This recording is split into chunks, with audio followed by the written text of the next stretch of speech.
Straight line method of depreciation पूरी तरह complete करने के बाद अब हम स्टार्ट करते हैं अपना second method which is your written down value method. तो चलिए पूरा कॉन्सेप्ट एक्सप्लेन करेंगे आपको कि what is written down value method.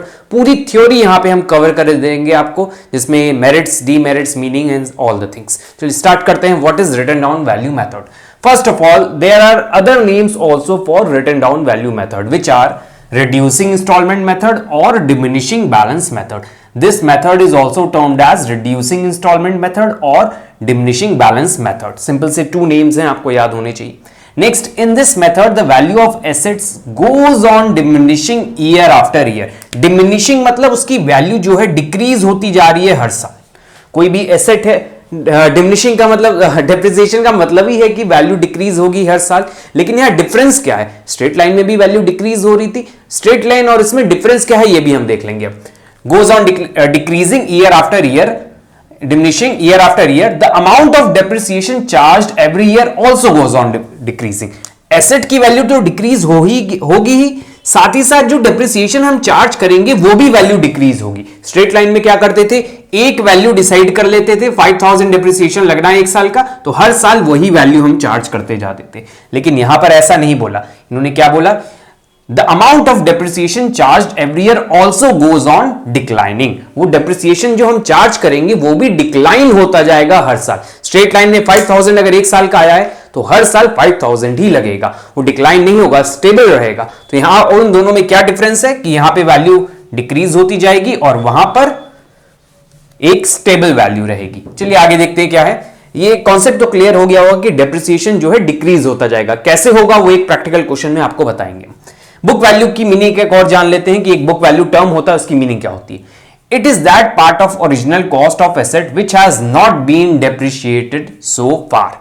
हमने एसेट खरीदी 5 लाख रुपीस की, 2 साल का उस पर डेप्रिसिएशन लग गया, सपोज 30,000 रुपीस, तो मशीन की अब वैल्यू क्या बची, 5 lakh minus 30,000 which is 4,70,000। So this 4,70,000 is your book value. Book value क्या है, it is that part of original cost. Original cost is your 5 lakh which is not being depreciated. जो value depreciate नहीं हुई है अभी तक, अभी हमने बताया डेप्रिसिएशन लगाया अगर हमने 30,000 का फॉर 2 ईयर्स, अब उसकी वैल्यू क्या है 4,70,000। तो ये जो वैल्यू जो बची इसको हम बुक वैल्यू कहेंगे। तो बुक वैल्यू का फॉर्मूला क्या है, original cost 5 lakh, total depreciation till date, उस दिन तक का डेप्रिसिएशन कितना है 30,000, हम 2 साल लिया, मतलब 2 साल के एंड पे हम देख रहे हैं 30,000, जो बुक वैल्यू इज योर 4,70,000। बहुत इजी सा कॉन्सेप्ट था, बस हमको ये याद रखना है हर साल डेप्रिसिएशन लगाना है और वो डेप्रिसिएशन की वैल्यू जो है इस मेथड में डिक्रीज करती जाएगी। एग्जांपल लेंगे, इसी मेथड को एक्सप्लेन करेंगे कि डेप्रिसिएशन कैसे निकालना है। फिर नेक्स्ट वीडियो से हम फुल फ्लेज क्वेश्चन करना सिखाएंगे रिटन डाउन वैल्यू मेथड पे। तो एक छोटा सा एग्जांपल लेते हैं। Question is given, cost of asset is 1 lakh, depreciation rate is 10% per annum, find value of asset after 3 years after charging depreciation by written down value method. एक asset है 1 lakh rupees की, 10% is rate of depreciation, we have to find out the value of asset after 3 years by charging depreciation by written down value method. Simple सा question है।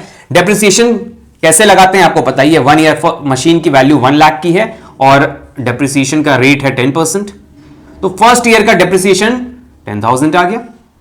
अब जो main concept है ये वाला वो यहां अप्लाई होगा। अब ध्यान रखिएगा, सेकेंड ईयर में जो वैल्यू होगी वो क्या होगी, 1 lakh minus depreciation which is 90,000। Straight line में आप क्या करते थे, 10,000 ही हर साल लगाते जाते थे। लेकिन इस कॉन्सेप्ट में क्या बोला है, the amount of depreciation charge every year also goes on declining. Decline कैसे होगा, अगर हम इस पे डेप्रिसिएशन चार्ज कर दें, मतलब रिटन डाउन वैल्यू पे जो वैल्यू आएगी उस पर हमें डेप्रिसिएशन चार्ज करना है, तो 9,000 हो गया। अब फिर से बता दे रहे हैं क्या करना है इस मेथड में।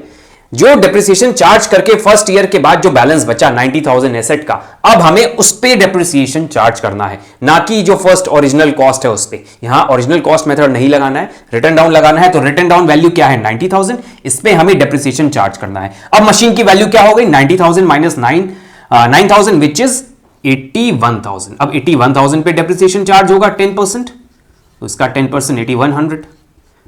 अब 3 इयर्स का डेप्रिसिएशन देखिए मिला, तो ये डिक्लाइन करता जा रहा है, देखिए इट गोज ऑन डिक्लाइनिंग। और 3 इयर्स के बाद मशीन की वैल्यू क्या हो जाएगी, 81,000 minus depreciation of third year, 81,000 minus 8100 which is 72900। So value after 3 year is 72900। तो इसका आंसर आपको आ गया। मेन मेरा पर्पस था ये डेप्रिसिएशन निकालना सिखाना है, हर साल रिटर्न डाउन वैल्यू पे डेप्रिसिएशन चार्ज करना है। मेरिट्स क्या है? इजी कैलकुलेशन, अभी आपने देखा बहुत इजीली कैलकुलेट हो जाता है इसका depreciation, so it is one of the merit of return down value method. Next is equal charge against income.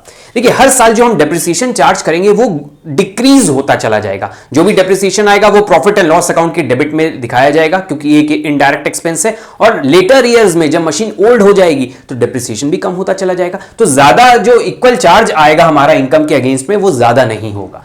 Next is no undue pressure in later years. जब last के कुछ ईयर्स बचे होंगे machine के, तो जो डेप्रिसिएशन का amount आएगा वो भी बहुत कम आएगा, क्योंकि एंड में चल रही है, मशीन की वैल्यू ऑलरेडी कम हो चुकी है और रिटन डाउन वैल्यू में ऑलरेडी सबसे जो लोएस्ट डेप्रिसिएशन आएगा उस मशीन पे अकॉर्डिंग टू द क्वेश्चन वही चार्ज होगा। तो लास्ट के ईयर्स में ज्यादा प्रेशर नहीं पड़ेगा। यही अगर स्ट्रेट लाइन में देखें तो वहां पे एक 5000 अगर फर्स्ट ईयर में लगा है तो लास्ट ईयर में भी 5000 लगेगा, लेकिन मशीन की वैल्यू जो रिपेयर किया जा रहा है मशीन पे वो उतना नहीं हो रहा है। तो एक तरह से यहां लास्ट के ईयर में इसमें प्रेशर नहीं पड़ता है। Balance of asset is never written off to zero. यहां पर जो एसेट की वैल्यू है उसकी वैल्यू कभी जीरो नहीं होगी। स्ट्रेट लाइन में क्या हो रहा था, वहां पे लास्ट ईयर में एसेट की वैल्यू जीरो हो जा रही थी और खत्म हो जा रही थी, लेकिन रियलिटी में तो ऐसा नहीं होता है ना। एसेट की कुछ ना कुछ तो वैल्यू बचती है जब तक हम यूज कर रहे हैं उसको। तो ये मेथड उसको फॉलो कर रहा है, जीरो नहीं कर रहा है उसकी वैल्यू को जब तक हम यूज कर रहे हैं एसेट को। तो ये अच्छा एक मेरिट हो गया इसका। Approved by income tax authority.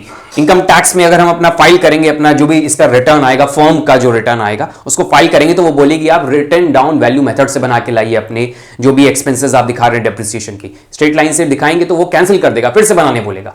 तो ये इसका बहुत बड़ा मेरिट है, ये approved by income tax authority, ये याद रखिएगा।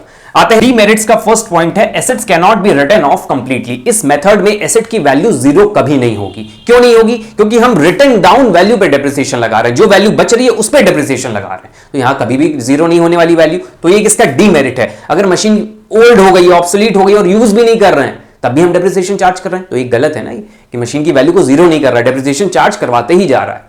मशीन यूज नहीं हो रही तब भी चार्ज हो रहा है, तो इसका डीमेरिट हो जाएगा। Omission of interest factor. 5 lakh की मशीन खरीदी मैंने, उसको अगर हम कहीं और इन्वेस्ट करते, मशीन में ना इन्वेस्ट करके कहीं किसी चीज में इन्वेस्ट कर देते तो वहां से इनकम आती ना, लेकिन यहां एसेट में जनरेट हो गई, इसमें से तो इनकम नहीं आ रही ना, इनडायरेक्टली इनकम जनरेट हो रही है गुड्स के फॉर्म में, गुड्स बनाने के फॉर्म में। तो ये इंटरेस्ट के फैक्टर को इग्नोर कर रहा है कि वही पैसा अगर इंटरेस्ट में लगाया गया, किसी कहीं इन्वेस्टमेंट किया गया होता तो उससे इनकम होती, तो उस फैक्टर को इसने पूरी तरह इग्नोर कर दिया। तो ये एक डीमेरिट है, omission of interest factor. Next is difficult in determining rate of depreciation. Written down value method में रेट ऑफ डेप्रिसिएशन को डिटरमाइन करना इजी नहीं होता है। जनरली क्या करते हैं हम, रेट जो है हाई रखते हैं कि हम अपनी स्क्रैप वैल्यू तक पहुंच जाए। क्या रखते हैं इसमें रेट को, rate of depreciation generally high रखा जाता है। सपोज एक 5 लाख की एसेट है, वो 10 इयर्स तक चलेगी, तो हम इस तरह का रेट ऑफ डेप्रिसिएशन रखेंगे कि वो लास्ट 10th ईयर में आके उसकी वैल्यू स्क्रैप वैल्यू के बराबर आ जाए। तो पहले से कैलकुलेट कर लिया जाता है रेट।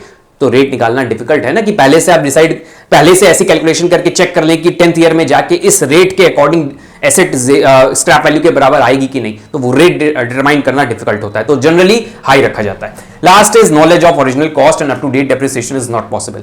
यहां पर बहुत डिफिकल्ट हो जाता है कि ओरिजिनल कॉस्ट क्या थी मशीन की 10 साल पहले, उसको निकालना मुश्किल होता है, क्योंकि यहां पर एक fixed rate of fixed amount of depreciation तो चार्ज नहीं कर रहे, हर साल बदलता जा रहा है डेप्रिसिएशन, क्योंकि स्ट्रेट लाइन में एक फिक्स्ड रेट ऑफ डेप्रिसिएशन लगता था, यहां पर कभी 8000 लग रहा है, कभी 9000, कभी आपका 6000, कभी 5000। तो इस तरह डिफिकल्ट हो जाता है ओरिजिनल कॉस्ट को ढूंढना कि रियलिटी में 10 साल पहले वो कितने की थी। सिर्फ डेप्रिसिएशन से आप नहीं ढूंढ पाएंगे। और क्या बोला, डेप्रिसिएशन भी ढूंढना बहुत मुश्किल हो जाता है। तो ये तो हो गए merits and demerits. Next video से हम प्रैक्टिकल क्वेश्चन स्टार्ट